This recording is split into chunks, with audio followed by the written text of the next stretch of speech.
بسم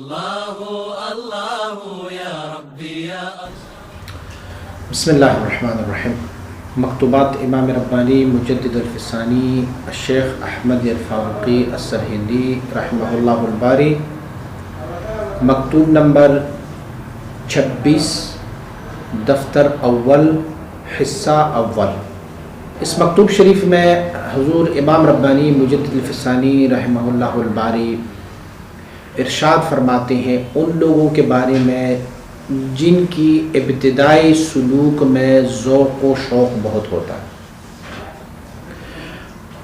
آپ ساتھیوں نے مشاہدہ کیا ہوگا کہ جو بندہ نئی بیعت ہو جاتا ہے، اس نئی بیعت کے ساتھ کسی شیخ سے جب وہ اکتساب کرنا شروع کر دیتے ہیں تو ان کو شوق اور ذوق بہت ہوتا ہے۔ شروع میں ابتدا میں شوق اور ذوق ہوتا ہے، اور انتہا میں وہ ذوق نہیں ہوتا، وہ شوق نہیں ہوتا جو ابتدا میں تھا۔ بلکہ مشائخ میں سے بہت سارے مشائخ نے اس بات کی بھی تمنا کی، آرزو کی کہ کاش ہمیں انتہا میں وہ شوق و ذوق مل جائے جو کہ ابتدا میں ہمیں ہوتا رہا۔ تو امام ربانی مجدد الفسانی رحمۃ اللہ تعالی اس مکتوب شریف میں ہمیں یہ تقسیم فرما رہا ہوتا ہے، اور اس کو ہمیں واضح فرما رہا ہوتا ہے کہ ابتدا میں شوق کیسے ہوتا ہے اور انتہا میں وہ شوق کیوں نہیں ہوتا۔ دیکھیں، میں لفظ انتہا بول رہا ہوں، یہ ایک عام لفظ بول رہا ہوں، یہ نہیں ہے کہ اللہ رب العزت کی وصل و قرب کی اور اللہ رب العزت کی انتہا کوئی مراتب ہے، کیونکہ رب کائنات کی ذات یہ ہے کہ فَهُوَ سُبْحَانَهُ وَرَاءُ الْوَرَى ثُمَّ وَرَاءُ الْوَرَى ثُمَّ وَرَاءُ الْوَرَى۔ اللہ رب العزت کی ذات وراء الورا ہے، اللہ کی وصل و قرب کی مقامات کی کوئی انتہا نہیں ہے۔ لیکن سالک تین قسم کے ہوتے ہیں، ایک کو کہتے ہیں مبتدی، شروع میں جب سلوک کرنا شروع کر دیتے ہیں، ایک ہوتا ہے متوسط، جب وہ وسط میں درمیانی پوزیشن میں آ جاتے ہیں، اور ایک ہوتا ہے منتہی، یعنی انتہا تک لے کے جائے۔ انتہا سے مراد یہ نہیں ہے کہ انہوں نے بس سلوک کو ختم کر لیا اور اللہ رب العزت کی وصل و قرب کی تمام مراتب کو انہوں نے طے فرمائے، نہیں، اللہ رب العزت کی وصل و قرب کی تمام مراتب طے نہیں ہو سکتے۔ مراد اور مقصود یہ ہے کہ وہ ظلال، پھر اسماء و صفات، پھر اعتبارات، پھر شیونات، ان سارے مراحل کو طے کرنے کے بعد پھر وہ مراتب ذات میں قدم رکھے تو اس سالک کو منتہی کہا جاتا ہے۔ یا یوں سمجھ لیجئے کہ ولایت صغریٰ اور ولایت کبریٰ اور ولایت ملأ الاعلیٰ، اور پھر کمالات رسالت اور کمالات نبوت اور حقائق اشیاء، ان ساری چیزوں کو مکمل کمپلیٹ کرنے کے بعد، ان سب کو طے کرنے کے بعد وہ جس مقام پہ پہنچ جاتا ہے اسے انتہا کا لفظ کہا جاتا ہے۔ تو یہ جان لیجئے کہ شوق جو ہوتا ہے نا، وہ ابتدا میں ہوتا ہے، جذب بھی ابتدا میں ہوتا ہے۔ آپ لوگوں نے مشاہدہ کیا ہوگا کہ جن لوگوں کو وجد ہوتا ہے نا، تو وہ وجد ان کو ابتدائی سلوک میں بہت زیادہ ہوتا ہے، اور جتنے اس کی مراتب طے ہو جاتے ہیں اس کا وجد کم سے کم تر ہوتا جا رہا ہوتا ہے، اور حتیٰ کہ منتہیوں میں سے ان کو وجد کی ایک اور قسم ہو جاتی ہے۔ ابتدا میں اس کو دک و فق ہوتا ہے، ابتدا میں وہ چیختے چلاتے ہیں، ابتدا میں وہ شور مچاتے ہیں، ابتدا میں وہ ہنستے ہیں، ابتدا میں وہ روتے ہیں، ابتدا میں وہ دوڑتے ہیں، وہ زمین پر تڑپتے ہیں، وہ مختلف حرکات و سکنات ان سے صادر ہو جاتے ہیں جو وجد کی کیفیت ہے۔ لیکن یہی سالک جب منتہی ہوتا ہے تو پھر اس کی کیفیت وجد کی تبدیل ہو جاتی ہے۔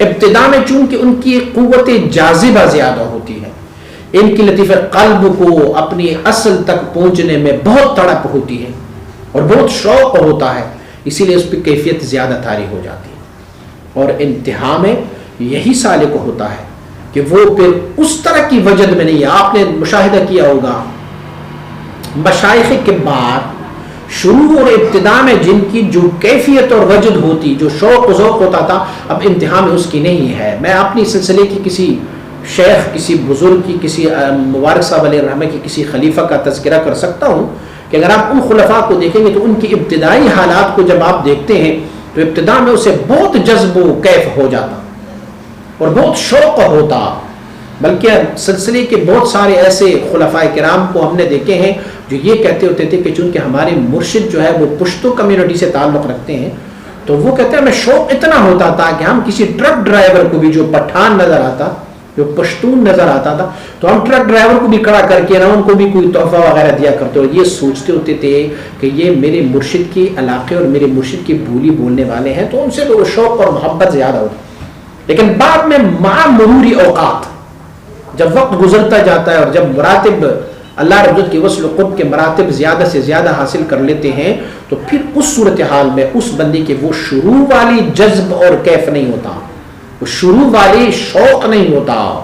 تو حضور امام ربانی مجد الفسانی رحمۃ اللہ تعالی اسی طرف اشارہ فرما رہے ہیں. آپ اس مکتوب شریف میں ایک حدیث قدسی کا حوالہ دیتے ہیں. حدیث قدسی اسے کہتے ہیں کہ حضور سید عالم صلی اللہ علیہ وسلم بارک ارشاد فرمائے اور آپ فرمائے کہ رب کائنات نے فرمایا ہوا ہے، اللہ کریم نے فرمایا ہوا ہے کہ یہ پھر حدیث بیان کی جائے. اسے کہتے ہیں حدیث قدسی. قرآنی آیات اور حدیث قدسی میں ایک فرق ہے کہ قرآنی آیات پر نماز پڑھی جا سکتی ہے، آپ نماز میں قرآنی آیات کو تلاوت کر کے جو قراءت ہے اسے کر سکتے ہیں، لیکن حدیث قدسی کو وہاں بطور قراءت نماز کے اندر آپ نہیں پڑھ سکتے. بس فرق یہ ہے، بقیہ وہ بھی قول اللہ ہے اور یہ بھی قول اللہ ہے. اگرچہ حضور سید عالم صلی اللہ علیہ وسلم بارک کی ذات گرامی آپ کی جملہ اقوال وما ينطق عن الهوى ان هو الا وحی یوحى ہے، لیکن یہ خاص حدیث ہوتی ہے جو کہ اللہ رب العزت کی طرف سے حضور سید عالم صلی اللہ علیہ وسلم بارک کو ارشاد فرمایا گیا ہوگا. تو اس حدیث قدسی کا حوالہ حضرت امام ربانی مجد الفسانی رحمۃ اللہ تعالی آپ ارشاد فرما رہے ہیں الا طال شوق الابرار. حدیث قدسی یہ ہے کہ اللہ رب العزت فرماتے ہیں آگاہ رہیں کہ ابرار کی ذوق و شوق طویل تر ہو گئی ہے الی لقائی، میرے لقاء پر، مجھ سے ملنے کے لیے ابرار کی ذوق و شوق طویل تر ہو گئی ہے. لفظ یاد رکھیں کہ حدیث قدسی میں لفظ ابرار ذکر کیا گیا ہے. وَأَنَا إِلَيْهِمْ لَأَشَدَّ شَوْقًا. رب کائنات فرماتے ہیں کہ اللہ میری طرف سے بھی ان ابرار کی لقاء کی شوق بہت زیادہ ہے. ابرار کی بھی شوق بہت ہے کہ وہ میری لقاء حاصل کریں، طویل ترین شوق رکھتے ہیں، اور اللہ کریم فرماتے ہیں میری طرف سے بھی بہت زیادہ شوق ہے ان کی لقاء کی. اللہ تو بندے کے ساتھ ملاقی ہے، ہوا اقرب الیہ من حبل الورید ہے، اللہ تو شہرک سے بھی قریب ہے. تو اس حدیث قدسی میں جب رب کی طرف سے ہو تو ایک اور حدیث قدسی میں رب کائنات فرماتے ہیں کہ میرا بندہ میرا قرب اتنا حاصل کر لیتا ہے، اس طریقے سے حاصل کر لیتا ہے کہ اگر وہ میری طرف ایک بالش جتنا میری طرف آتے ہیں تو اللہ کریم فرماتے ہیں میں ان کی طرف ایک گز ذراع جتنا ان کی طرف آتا ہوں. مراد کیا ہوتا ہے؟ مراد یہ ہے کہ میں بھی یہ چاہتا ہوں کہ یہ لوگ بھی میرا وصل و قرب حاصل کر لیں. اور اس حدیث قدسی میں ایک اور لفظ بھی ذکر ہے طال شوق الابرار. لفظ ابرار ذکر کیا گیا ہے. میں پہلے بھی یہ فرق واضح کر چکا ہوں کہ ایک ہوتے ہیں ابرار، ایک ہوتا ہے مقربین. مقربین وہ ہے کہ جو رب اللہ رب العزت کی وصل و قرب حاصل کر چکے ہوں گے. ابرار وہ ہے جو سٹرگل میں ہوتے ہیں. اللہ یجتبی الیہ من یشاء ویہدی الیہ من ینیب. اس آیت شریف نے دونوں کا فرق واضح کر دیا. اللہ یجتبی الیہ من یشاء، اللہ رب العزت جسے چاہتا ہے اپنی وصل و قرب کے لیے چن لیتا ہے. ویہدی الیہ من ینیب، اور اللہ رب العزت جو اللہ کی انابت اور اللہ کی وصل و قرب کے طلبگار ہوتے اللہ اسے اپنی رستہ ہدایت بھی عطا فرما دیتا ہے. رب اسے اپنا رستہ بھی دکھا دیتا ہے وصل و قرب کا. تو پہلا سٹیپ اور پہلا جملہ جو تھا اللہ یجتبی الیہ من یشاء، یہ مقربین کا مرتبہ ہے. ویہدی الیہ من ینیب، یہ ابرار کا مرتبہ ہے. تو دیکھیں اس حدیث قدسی میں رب کائنات نے فرمایا ہوا کہ ابرار کو شوق ہے. امام ربانی مجد الفسانی رحمہ اللہ اس حدیث شریف کی تشریح اور توضیح فرما دیتے ہیں. آپ فرماتے ہیں کہ رب کائنات نے شوق کو ابرار کے لیے ثابت فرمایا کہ ابرار کو بڑا شوق ہے. کیوں فرمایا؟ اسی لیے کہ مقربین واصلین جو ہوتے ہیں، جس نے اللہ کا قرب اور وصل حاصل کیا ہوگا، لا شوق لہم، ان کے پاس کوئی شوق نہیں ہوتا. ایک عام مثال سے سمجھائی جاتی ہے، آپ کو کسی چیز کی دیکھنے کی تڑپ ہونا، کسی چیز کی دیکھنے کی بڑی خواہش ہو، آپ نے بڑی تعریفیں سنی ہوں گی اس چیز کی، تو اس سے پہلے کہ جب آپ اس چیز سے ملاقات ہو، اس سے پہلے کہ جب آپ اس چیز سے ملیں، اس سے پہلے آپ کو بہت شوق ہوتا ہے. لیکن جب آپ وہاں سے ملتے ہیں نا، تو پھر آپ کی شوق میں وہ تڑپ نہیں ہوتی جو ملنے سے قبل ہوتا تھا. حضرت اویس قرنی رحمت اللہ تعالی علیہ، آپ مبارک کے بارے میں منقول ہے کہ اویس قرنی سے کسی نے پوچھا کہ اویس قرنی، باوجود کہ آپ کو اتنی تام محبت ہے رسول اللہ صلی اللہ علیہ وسلم سے، اور آپ جو ہے وہ حضور کے بارگاہ میں حاضر نہیں ہو سکے. یار کسی کو کسی سے محبت ہو نا، اتنی تڑپ ہو، تو پھر وہ کسی چیز کی طرف دھیان نہیں رکھتا، پھر اپنی محبوب کی طرف چلا جاتا ہے. تو آپ کیوں حضور کے بارگاہ میں حاضر نہیں ہوئے؟ آپ نے اپنی محبوب کو کیوں نہیں دیکھا؟ تو ویسے قرنی نے چند وجوہات بیان کی. ایک تو ان کی والدہ کی، کہ میری والدہ ضعیف تھی، ان کی دیکھ بھال کی کوئی بندہ نہیں تھا، اور اگر میں اپنی والدہ کو چھوڑ کے حضور کے بارگاہ میں چلا جاتا تو شاید ہی میرے والدہ فوت ہو جاتی. ایک یہ وجہ بیان کی، کئی وجوہات بیان کی، لیکن ایک وجہ جو انہوں نے، جو ہماری اس مکتوب شریف سے ریلیٹڈ ہے، انہوں نے یہ بیان فرمائی. آپ نے فرمایا میں اس لیے نہیں گیا کہ میں اونٹ مال مویشی چرانے والا بندہ ہوں، اور آپ نے فرمایا کہ جب میری اونٹوں کو پیاس لگتی ہے نا، تو میں اپنے اونٹوں کو کوئی راہ نہیں دکھاتا پانی کے لیے، وہ خود راستہ ڈھونڈ لیتے اور بڑے ذوق سے، بڑے شوق سے، بڑی تڑپ سے وہ دوڑتے ہوئے پانی کو تلاش کرتے ہیں، اور جب پانی کے پاس پہنچ جاتے ہیں اور پانی اس نے پی لیا تو اس کے بعد ان کی وہ ذوق اور شوق ٹوٹ جاتی ہے، پھر لنگڑاتے ہوئے آپس آتے ہیں، پھر اس کی وہ تڑپ، وہ شوق، وہ ذوق سب ملیامیٹ ہو کے ختم ہو جاتا ہے. تو آپ نے فرمایا مجھے ڈر یہ رہا کہ ایسا نہ ہو کہ جتنا پیاس مجھے ہے حضور کی دید کی، جتنی محبت مجھے ہے حضور سے، ایسا نہ ہو میں حضور کے بارگاہ میں حاضر ہو جاؤں اور پھر میں ویسے ہو جاؤں جیسے میری اونٹ پانی پینے کے بعد ان کی تڑپ اور ذوق و شوق ختم ہو جاتی ہے، تو پھر یہ تو میرے لیے ہلاکت ہوگی. اس لیے تو امام ربانی مجلد ثانی رحمۃ اللہ تعالی اسی بات کی طرف اشارہ فرماتے. آپ فرماتے شروع میں ان کو ذوق و شوق ہوتا ہے، لیکن جب وہ اس پانی تک پہنچ جاتے ہیں، وہ اللہ کی معرفت اور اللہ کی وصل و قرب کی جب وہ چاشنی لیتے ہیں، تو ان کو وہ ذوق و شوق نہیں ہوتا جو ابتدا میں ہوتا ہے، بلکہ ان کو کوئی اور چیز ہوتی ہے. وہ کیا ہے؟ ایک ہوتا ہے کمیت اور ایک ہوتا ہے ظرفیت. ایک ہوتا ہے کمیت. آپ نے دیکھا ہوگا، مشاہدہ کیا ہوگا کہ جو ہمارے کہتے ہیں نا کہ ہمارے جو میزائل ہوتے ہیں یا ہمارے جو بڑے بڑے بمز بنائے ہوئے ہیں، اس بمز کو، اس میزائل کو اگر ہم کسی خاص ٹارگٹ پر لگاتے ہیں اور وہ وہاں پر ہٹ کر جاتے ہیں، تو بلاسٹ کرنے کے بعد وہ کسی محدود جگہ کو ویران کر دیتے ہیں، اسی محدود جگہ کو ویران کر دیتے ہیں. لیکن ایک اور بھی بم ہے جیسے ہم اور آپ ایٹم بم کہتے ہیں. لیکن یہ جو ہماری میزائل ہے، یہ میزائل ساخت میں، ظرفیت میں بہت بڑے ہیں، کافی بڑے ہوتے ہیں اور کئی ٹن وزن ہوتے ہیں ان کی، لیکن ان کی اثر جو ہے وہ محدود علاقے میں ہوتا ہے، کچھ خاص اور محدود علاقے کو وہ تباہ کر دیتے ہیں. لیکن اگر آپ نے کبھی کلسٹر بمز میں یا آپ نے میزائلز میں یا آپ نے کسی دوسرے بموں میں تھوڑی سی بھی ایٹامک چیزیں رکھی نا، تو ان کی کمیت، ان کی ظرفیت بہت چھوٹی ہوگی، تھوڑی ہوگی، لیکن اس کی کمیت، وہ جو تباہی پھیلاتے ہیں، وہ بہت زیادہ ہوگی.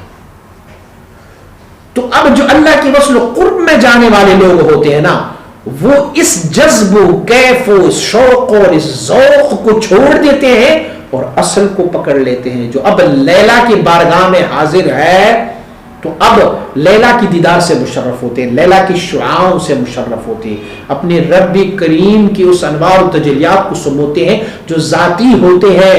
شروع میں ان کو جو ذوق و شوق ہوتا ہے ابھی اس نے وہ کمالات دیکھے نہیں، تو اسی لیے ان کو ذوق و شوق و تڑپ و وجد و جذب و کیف زیادہ ہوتا ہے، اور بعد میں وہ جذب و وجد ویسے نہیں ہوتا۔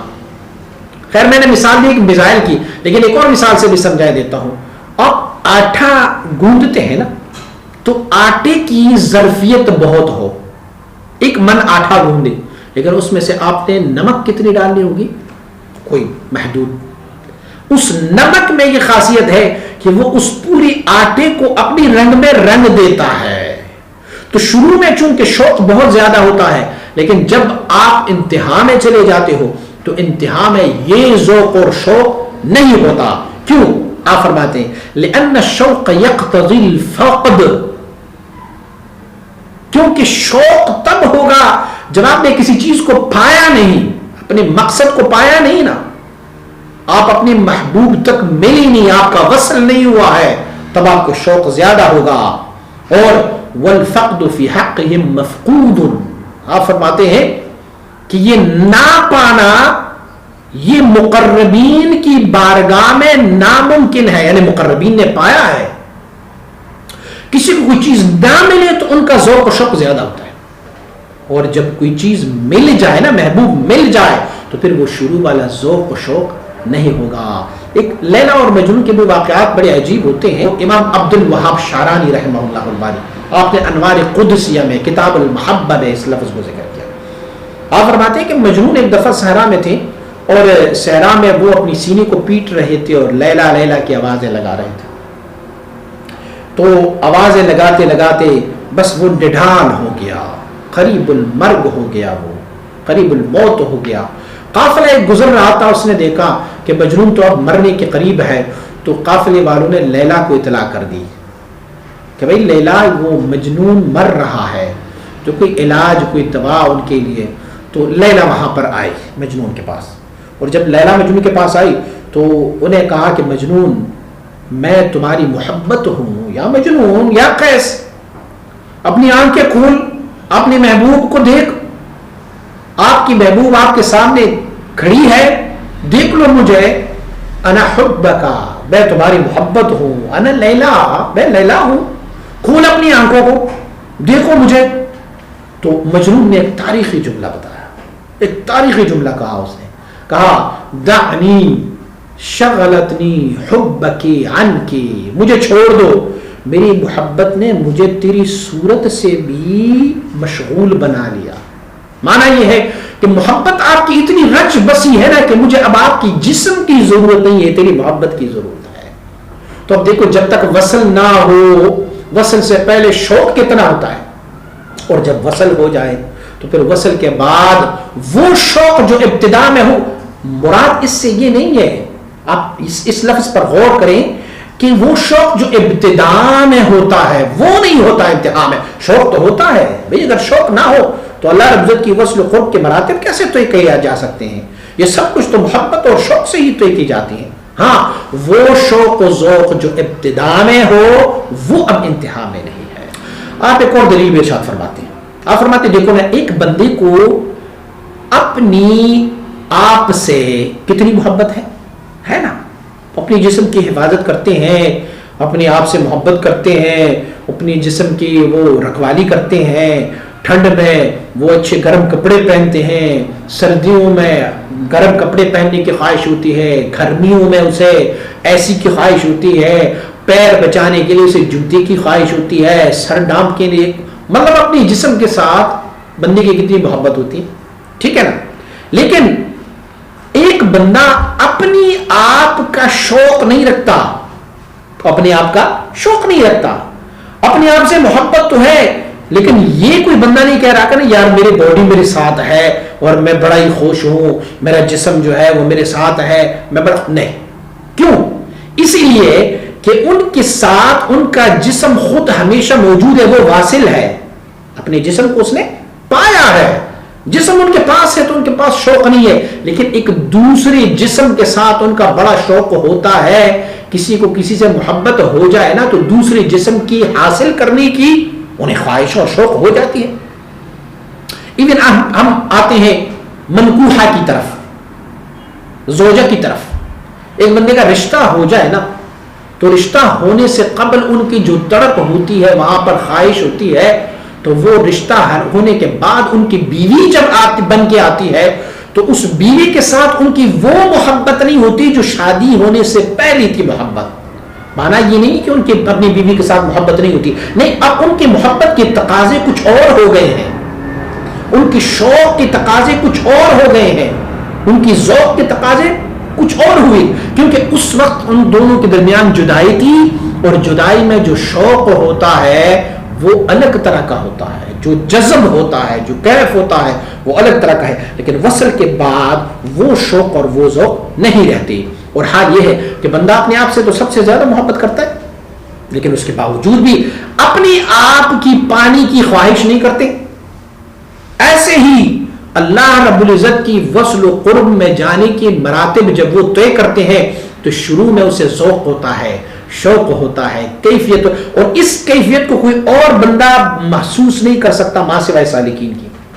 ہر سالک کو یہ پتا ہے کہ جب وہ اپنے شیخ سے مرید ہوتے نا تو اس کے بعد اسے پتا ہو کہ شروع میں میری کیا حیثیت تھی, کیا حالت تھی, کیسے تڑپ ہوتا, کیسے جذب ہوتا, کیسے کیف ہوتا, اور جتنا جتنا وہ سلوک کے مراتب کو طے کرتے ہیں اتنا اتنا ان کا ذوق ختم ہوتا ہے, وہ شوق ختم ہوتا ہے.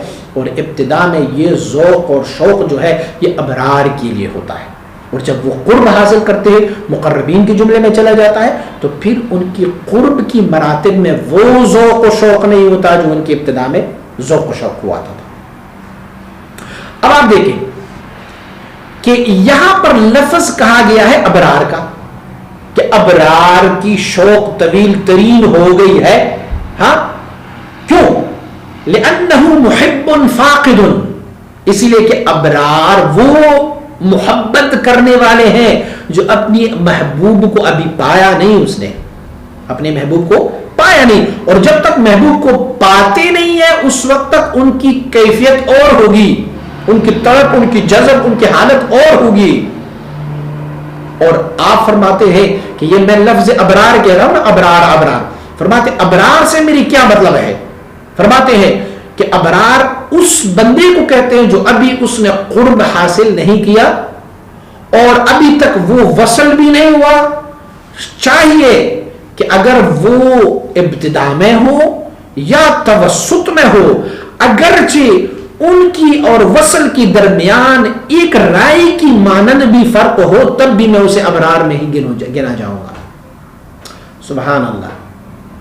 یعنی مراتب قرب بھی طے کرنے کی, اور اس بندے کے درمیان بھی اگر ایک رائے کی برابر دانے کی اتنا بھی فاصلہ ہو تو امام ربانی صاحب فرماتے میں اسے مقرب نہیں کہہ سکتا, میں اسے ابرار کہوں گا, میں اسے کیا کہوں گا؟ غیر مقرب کہوں گا, میں اسے غیر واصل کہوں گا.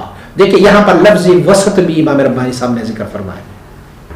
آپ نے فرمایا کہ دیکھو مت یہ سمجھو کہ شاید ابتدائی سالکین ابرار میں ہوں گے وہ غیر واصل ہے. فرماتے ہیں متوسط سالکین جو درمیان میں بھی ہوتے ہیں نا اس سلوک کے رستے میں, فرماتے ہیں وہ بھی کبھی کبھار غیر واصل ہوتے ہیں, اور واصل کون ہے؟ وہ صرف مقرب ہے. آپ فرماتے ہیں فارسی کا ایک شعر بیان فرماتے ہیں, آپ فرماتے ہیں فراق دوست اگر اندکس اندک نیست, درون دید اگر نیم موس بسیارست.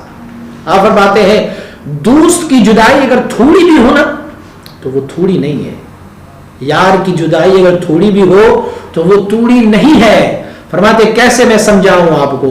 یوں سمجھ لو کہ جیسے آپ کی آنکھ میں بال کا آدھا حصہ بھی آنکھ میں گر جائے نا تو وہ آپ کی آنکھ میں بہت بڑا تصور کیا جاتا ہے.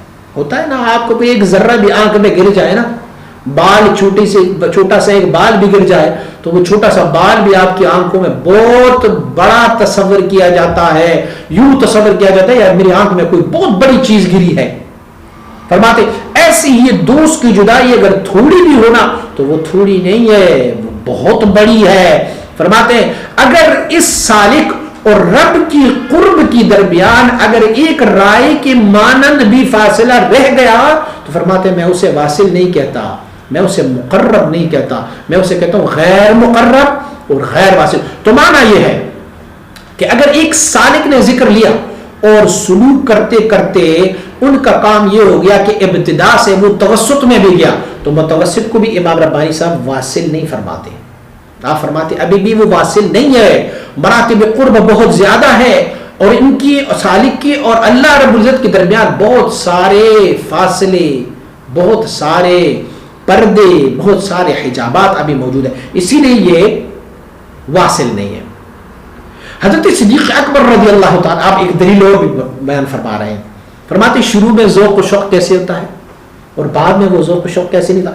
صدیق اکبر کی شان میں تو کوئی کمی نہیں، افضل البشر بعد الانبیاء ہے، رب نے وہ شان عطا فرمایا ہوا ہے۔ لیکن صدیق اکبر رضی اللہ عنہ سے بھی ایک نقل ہے کہ صدیق اکبر رضی اللہ عنہ نے ایک قاری صاحب کو دیکھا، قرآن کی تلاوت کر رہے تھے، وہ یبکی روتے جا رہے تھے، قرآن پڑھتے رہتے تھے اور روتے رہتے، فقال ہاکذا کنا نفعل ولکن قست قلوبنا، سبحان اللہ، آپ نے فرمایا ہم بھی ایسے ہی تھے جیسے یہ قاری صاحب قرآن کی تلاوت کر کے روتے ہیں، ہم بھی ایسے تھے شروع میں، لیکن اب قست قلوبنا، ہمارے دل سخت ہو گئے ہیں، العیاذ باللہ، آپ کے دل سخت نہیں تھے، لیکن معنی اس کی سختی دل سے مراد یہ ہے کہ اب ہم نے اس ہائی وولٹیج اللہ کے انوار و تجلیات سے اپنے آپ کو آشنا فرمایا ہوا ہے، اب ہمیں اللہ رب العزت کی وصل و قرب میں وہ مراتب ملے ہیں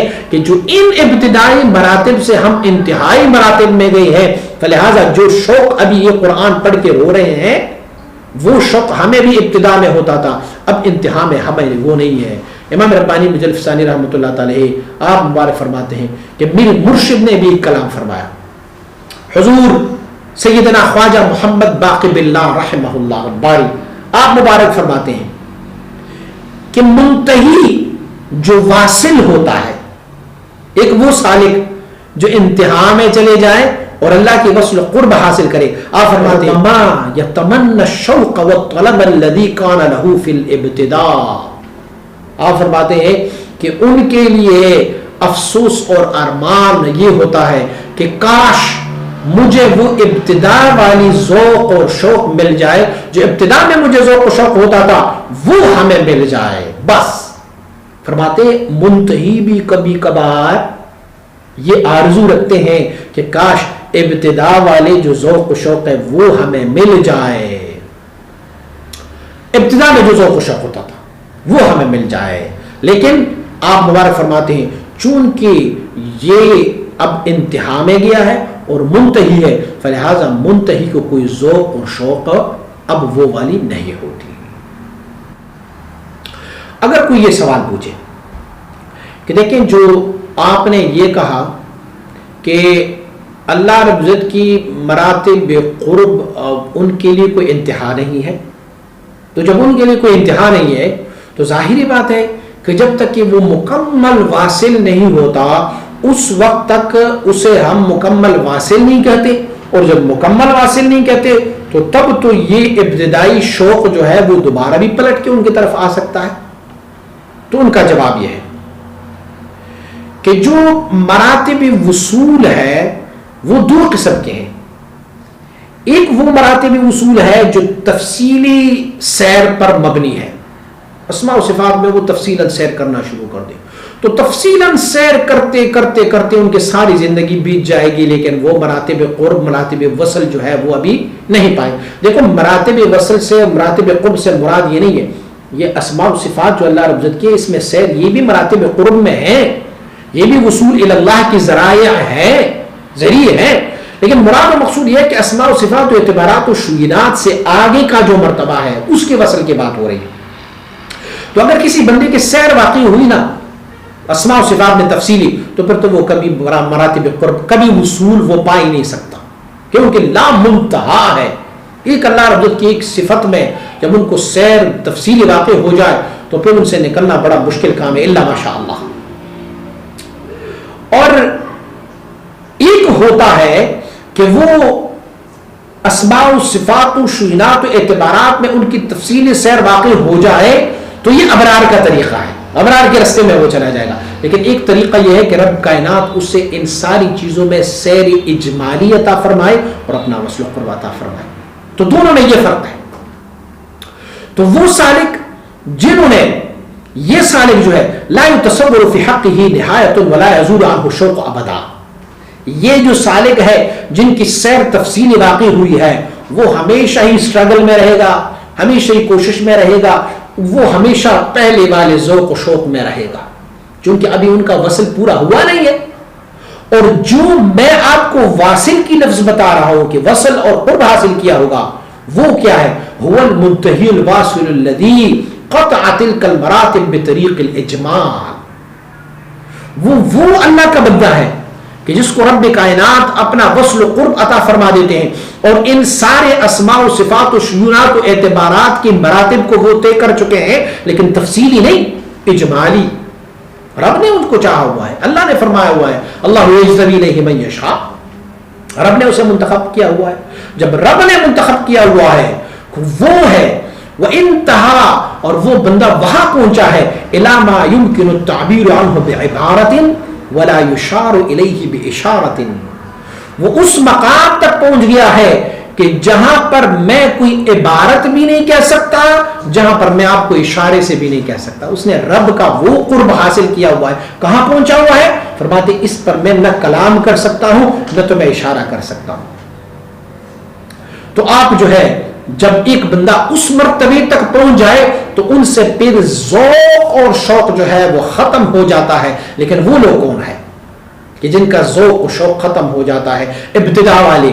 میں پھر سے تکرارا کہتا ہوں یہ نہیں ہے کہ ان کو انتہا میں بھی ذوق و شوق نہیں ہوتا، انتہا میں بھی ذوق و شوق ہوتا ہے لیکن ابتدا والا ذوق و شوق ان کو نہیں مل رہا ہوتا ہے. وہ کون لوگ ہیں؟ وَهَذَا حَالُ الْخَوَاصِ مِنَ الْأَوْلِيَاءِ، یہ خاص اللہ کی ولی ہوتے. ایک عام ولایت ہے اور ایک خاص ولایت ہے. ولایت الملأ الاعلیٰ ہے، ایک بہترین ولایت ہے سارے ولایتوں سے. ولایت صغرا کو چھوڑ کے ولایت الکبریٰ، ولایت ملأ الاعلیٰ، پھر کمالات نبوت، کمالات رسالت، حقائق اشیاء کو طے کرنے کے بعد یہ خاص ولی ہوتے ہیں. یہ ولی کون ہوتے ہیں؟ لأنهم الذي عرجوا عن ضيق الصفات، یہ وہ ولی ہوتے ہیں جنہوں نے عروج کیا ہوتا ہے صفات کی تنگی سے. زلال کو بھی کراس کیا ہوگا اور اس نے اسماء و صفات کو بھی کراس کیا ہوگا. وَوَصَلُوا إِلَى حَضْرَةِ الذَّاتِ التَّعَالَى وَتَقَدَّسِ، اور وہ اللہ رب العزت کی وصل و قرب حاصل کر چکا ہوگا. لیکن یہ وہ سالک نہیں ہے کہ جنہوں نے مفصلاً تفصیلاً ہر سیر کیا ہوا ہو اور ہر سیر میں وہ تفصیلاً جب پڑ گیا فلہذا وہ وہاں پر نہیں ہو سکتا. کیوں؟ فَإِنَّهُمْ مَحْبُوسُونَ فِي التَّجَلِّيَاتِ الصِّفَاتِ أَبَدَ الْأَبَدِينَ. اب اگر ایک دفعہ ان کی سیر تفصیلی واقع ہو گئی اسماء و صفات میں تو اسماء و صفات میں جب ان کی سیر تفصیلی واقع ہو گئی یہ ہمیشہ اسی میں رہے گا. وَمَرَاتِبُ الْوُصُولِ فِي حَقِّهِمْ لَيْسَتْ إِلَّا الْوُصُولُ إِلَى الصِّفَاتِ. اب ان لوگوں کا مراتب وصل، جو وصل ان کے حق میں ہوتا ہے وہ وصل ذات نہیں ہوتا بلکہ وہ وصل صفات ہوتا ہے. اچھا، مشائخ میں سے کچھ شیخوں نے مشائخ نے یہ بھی تذکرہ فرمایا، غالباً حضرت بایزید بستامی رحمہ اللہ الباری، آپ مبارک فرماتے ہیں کہ جب میں لطیفہ روح کی اصل تک پہنچا نا تو میں نے یہ سمجھ لیا کہ روح کے دو جہات ہیں. ایک وہ جہت ہے جو رب سے فیض لینے والا اور ایک وہ جہت ہے جو مخلوق کو فیض دے رہا ہوتا ہے. تو فرماتے ہیں جب میں نے اصلی روح کو دیکھا تو میری نظر وہاں پڑی جو رب سے فیض لینے والا جہت ہے، جو رب سے لینے والا طرف ہے، اس طرف پر میری نظر پڑ گئی. تو فرماتے ہیں میں نے یہ سوچا کہ میں تو ذات تک پہنچ گیا، کیونکہ یہ روح کی وہ جہت جو رب سے فیض لینے والی جہت ہے یہ ایک ایسی جہت ہے کہ وہ اللہ کی رنگ میں رنگا گیا، صبغت اللہ میں رنگا گیا ہے. تو ہم جیسے لوگ جب ان کو اصل کو دیکھتے ہیں، روح کے اصل کو دیکھتے ہیں تو پھر ہم یہ تصور کرتے ہیں کہ شاید ہم ذات تک پہنچ گئے ہیں. تو ابرار جو ہوتے ہیں وہ کیا کرتے ہیں؟ وہ اسماء و صفات میں پھر محبوس رہتے ہیں. اور جب محبوس رہتے ہیں اس میں بند رہتے ہیں فلہذا پھر ان کو وہ ابتدائی شوق جو ہے وہ ان کے ساتھ دامنگیر ہوتا ہے، وہ شوق میں ہوتے ہیں اور بس.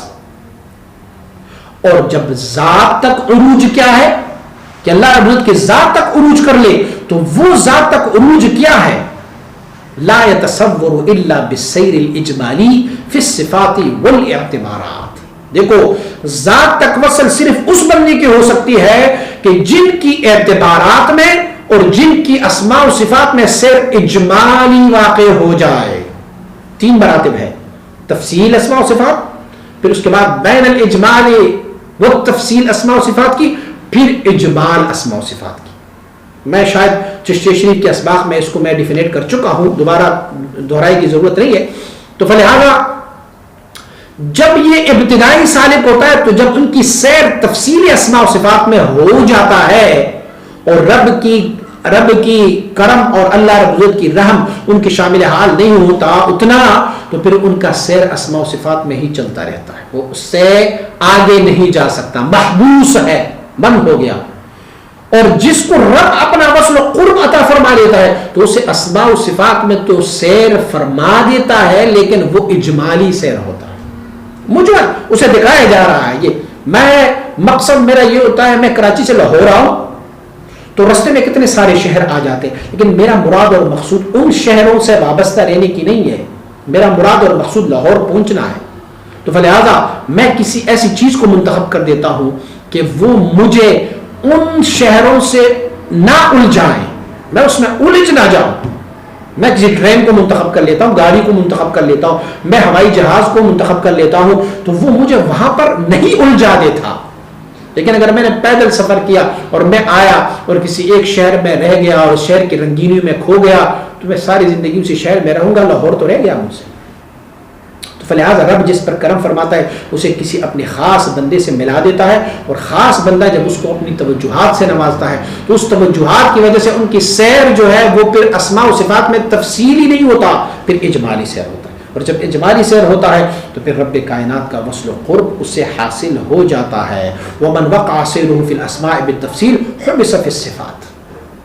اور جس بندی کی سیر اسماء و صفات میں تفصیلاً ہو گیا تو پھر وہ اسی اسماء و صفات میں پابند رہ گیا، وہ اسی میں جیل میں پڑ گیا، پھر وہ اسی بندی خانے میں پڑ گیا، بس وہاں سے پھر نہیں نکلتا.